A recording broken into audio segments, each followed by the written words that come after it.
Delhi blast को लेकर बड़ी खबर। अल फलाह के पास तलाशी अभियान जारी है और मस्जिद से बरामद हुआ 5 किलो सफेद पाउडर। चेकिंग के दौरान 5 किलो संदिग्ध सफेद पाउडर मिला है। पुलिस ने फॉरेंसिक जांच के लिए भेजा है।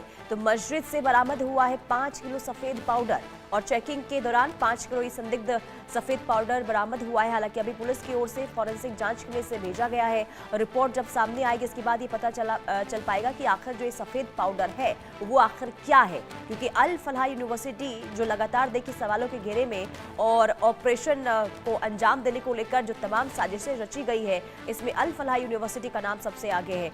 और भावना सिसोदिया हमारी संवाददाता तमाम जानकारी के साथ जुड़ चुकी हैं। भावना, ये जो सफेद पाउडर मिला है अल फलाह यूनिवर्सिटी के पास से, क्या इसे लेकर जानकारी है, क्या हो सकता है ये? जी देखिए, मैं आपको बता दूं, चेकिंग के दौरान जो है जांच एजेंसियों को अल फलाह यूनिवर्सिटी के पास जो मस्जिद है वहां से जो है काफी भारी संख्या में सफेद पाउडर जो है वो मिला है। 5 किलो के आसपास जो है सफेद पाउडर मिला है, जिसको जो जांच एजेंसियां हैं उन्होंने जांच के लिए फॉरेंसिक में भेज दिया है। कहीं ना कहीं ये कहा जा सकता है कि लगातार जिस तरीके से अल फलाह यूनिवर्सिटी के ऊपर शिकंजा कसता जा रहा है, वहीं उसी कड़ी में जिस तरीके से मस्जिद के पास ये सफेद पाउडर मिला है, अब इसको लेकर जो है जांच एजेंसियां और भी तेजी से जांच करती हुई नजर आ रही है। यह अभी बताना मुश्किल होगा कि आखिरकार ये सफेद पाउडर क्या है, लेकिन फिलहाल फॉरेंसिक जांच के लिए जो है सफेद पाउडर को भेज दिया गया है। तो थोड़ा बहुत इंतजार करना होगा जब सारी रिपोर्ट्स निकलकर सामने आएंगी कि आखिरकार ये सफेद पाउडर क्या है, क्या ये कोई ड्रग है या फिर इसी ब्लास्ट में जो टेरर मॉड्यूल है, इसी टेरर मॉड्यूल का कोई हिस्सा है। तो उसके लिए थोड़ा बहुत इंतजार करना होगा, लेकिन ये कहा जा सकता है अल फलाह यूनिवर्सिटी और उसके आसपास के एरिया को जो जांच एजेंसियां हैं वो पूरी तरीके से जांच कर रही है और उसी कड़ी में जांच एजेंसियों को मस्जिद के पास से भारी 5 किलो की मात्रा में जो है सफेद पाउडर बरामद हुआ है। बिल्कुल, लेकिन भावना, ये मस्जिद और जो यूनिवर्सिटी अल फलाह है उसके बीच का डिस्टेंस कितना है?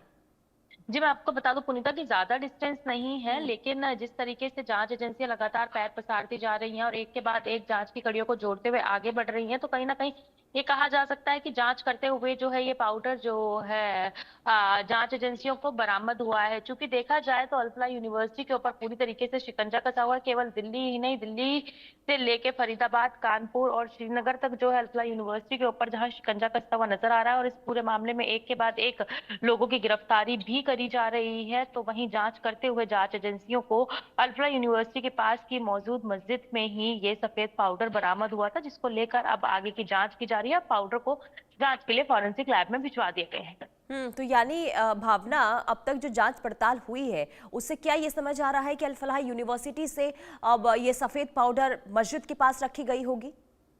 जी देखिए, अभी ये कहना मुश्किल है कि अल फलाह यूनिवर्सिटी से ही ये सफेद पाउडर मस्जिद के पास रखी गई होगी। इसको देखकर अगर पूरे मामले को देखा जाए, जिस तरीके से लगातार एक के बाद एक गिरफ्तारी हो रही है और सफेद पोश वालों से जो लगातार गिरफ्तारी के बाद पूछताछ की जा रही है, ये कहा जा सकता है कि उसी में ये खुलासा होगा। चूंकि देखा जाए जिस तरीके से 10 नवंबर को दिल्ली के लाल किला पे ब्लास्ट हुआ था, उसके बाद 5 लोगों की इस पूरे मामले में गिरफ्तारी हो गई है। वहीं उन 5 लोगों से पूछताछ के मामले में ये भी सामने आया कि कहीं ना कहीं इस साजिश की, इस टेरर मॉड्यूल की तैयारी पिछले 2 साल से उमर और मुजम्मिल करते हुए नजर आ रहे। तो हर कड़ी दर कड़ी जोड़ते हुए जो है जांच एजेंसियां आगे बढ़ रही हैं, लगातार पूछताछ की जा रही है। क्या ये अल फलाह यूनिवर्सिटी की तरफ से रखा गया था या फिर अब कोई और नया एंगल निकल के इसमें सामने आता है, इसका थोड़ा बहुत इंतजार करना होगा। लेकिन ये कहा जा सकता है कि जिस तरीके से टेरर मॉड्यूल को दिल्ली में अंजाम दिया गया था, उसको लेकर अब जांच एजेंसियां आगे बढ़ती हुई पूरी तरीके से नजर आ रही हैं और एक के बाद एक जो है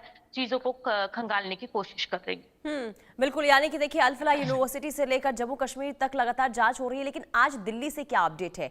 दिल्ली में किस तरीके से जांच इस पूरे मामले को लेकर होगी, भावना? जी देखिए, अगर दिल्ली की बात की जाए तो दिल्ली में जिस तरीके से लगातार जांच एजेंसियां हर एंगल से जांच कर रही हैं, वहीं अल फलाह यूनिवर्सिटी के ओखला स्थित हेडक्वार्टर पे भी रेड की गई थी। वहीं इसमें जानकारी भी निकलकर सामने आई है कि कहीं ना कहीं जिन लोगों को गिरफ्तार किया गया, उन्होंने बताया कि आखिरकार किस तरीके से, सूत्रों के हवाले से जानकारी आ रही है कि किस तरीके से इस पूरे मॉड्यूल को पिछले 2 साल से जो है अंजाम देने की कोशिश की जा रही थी और कहीं ना कहीं जिस तरीके से और इसका जो इस साजिश का खुलासा जो है वो डॉक्टर उमर मोहम्मद के साथी डॉक्टर मुजम्मिल ने किया है। यानी कि कहा जा सकता है मुजम्मिल ने इस बात को पूरी तरीके से एक्सेप्ट करा है कि इस साजिश को रचने की तैयारी पिछले 2 साल से की जा रही थी। तो देखिए, कहीं ना कहीं ये बात बहुत ही भयावह होती है जब ये चीज सामने निकल कर आती है कि आखिरकार पिछले 2 साल से दिल्ली में इस तरीके के अटैक करने की कोशिश की जा रही थी और इसको लेकर एक भारी रकम को भी जो है जुटाया जा रहा था। हर तरीके से जो है तैयारी की जा रही थी, लेकिन कहीं ना कहीं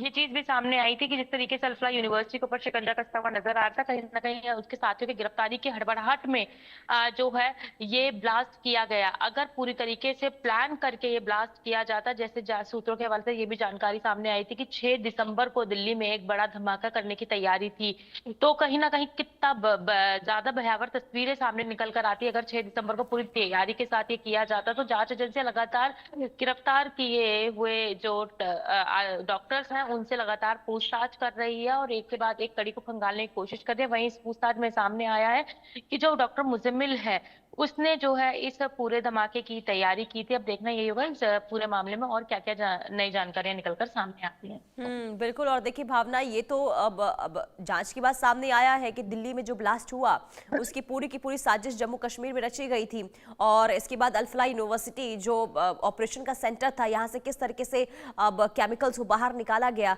लेकिन इन तमाम जांच के बाद, यानी जो लगातार जांच हो रही है, जो खुलासे हो रहे हैं, इसके बाद अब तक क्या ये समझ आया है कि जो इन आतंकियों की मंशा थी, यानी कि देश को दहलाने की, लेकिन कहां पर किस तरीके से ये तमाम चीजें करने वाले थे? क्या इसे लेकर जांच एजेंसियां अभी तक कुछ बता पा रही है कि कहां पर ब्लास्ट करने की इनकी योजना थी?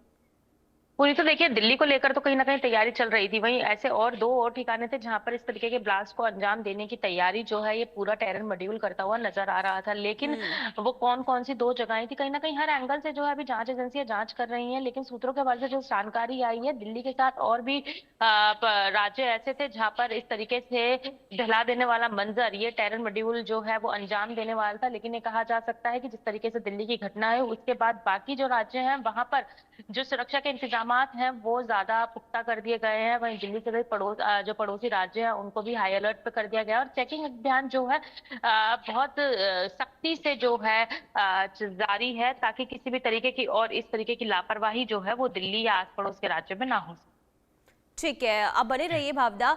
और देखिए आगे जिस तरीके से जांच हो रही है इस पूरे मामले को लेकर, कई खुलासे हो रहे हैं। इस बीच एक और खुलासा हुआ है। दरअसल 2 साल से इस पूरी साजिश की जो है तार रची जा रही थी, यानी कि साजिश रची जा रही थी। हमले के बाद ये जानकारी सामने आई कि 2 साल से हमले की ये साजिश हो रही थी। लाल किले हमले के पीछे 2 साल पुराना आतंकियों का नेटवर्क सामने आया है। आतंकी डॉक्टर उमर मोहम्मद के साथी ने खुलासा किया है। डॉक्टर मुजम्मिल शकील ने खुलासा किया है कि 2 साल पहले से ये साजिश रची जा रही थी कि हमला कैसे करना है, कहां करना है, और इसके बाद इस साजिश को अंजाम दिया गया है। तो 2 साल से रची जा रही थी इस हमले की साजिश। हमले के पीछे 2 साल का आतंकी नेटवर्क जो है वो निकलकर सामने आया है।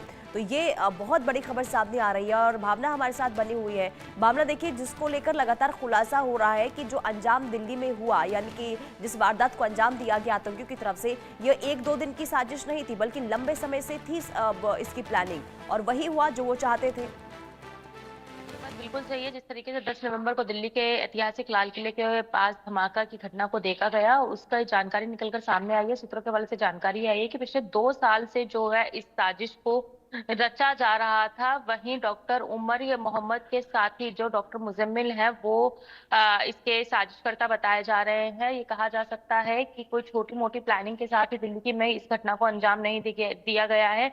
एक पूरी बड़ी प्लानिंग, क्योंकि 2 साल का समय बहुत ही ज्यादा बड़ा होता है, उस पूरी बड़ी प्लानिंग के साथ जो है इस घटना को अंजाम दिया गया है। अगर इस पूरे मामले को देखा जाए तो जो इस पूरे मामले में संदिग्ध पाया जा रहा है उसको अरेस्ट करके जो है लगातार पूछताछ की जा रही है। और खास बात ये है, संदिग्ध होने जब अरेस्टिंग की जाती है तो कहीं ना कहीं उसको कड़ी दर कड़ी जोड़ते हुए जब जांच एजेंसी आगे बढ़ती हैं तो कोई एक नया खुलासा जरूर होता नजर आ रहा है। अब देखना यही होगा जिस तरीके से इस पूरे मामले को लेकर जांच एजेंसियां आगे बढ़ती जा रही है, पैर पसारते जा रही है, और क्या क्या खुलासे होते हैं, खुलासे क्योंकि हर दिन जांच के बाद नए नए खुलासे भावना हो रहे हैं। बहुत शुक्रिया तमाम जानकारी देने के लिए। कुल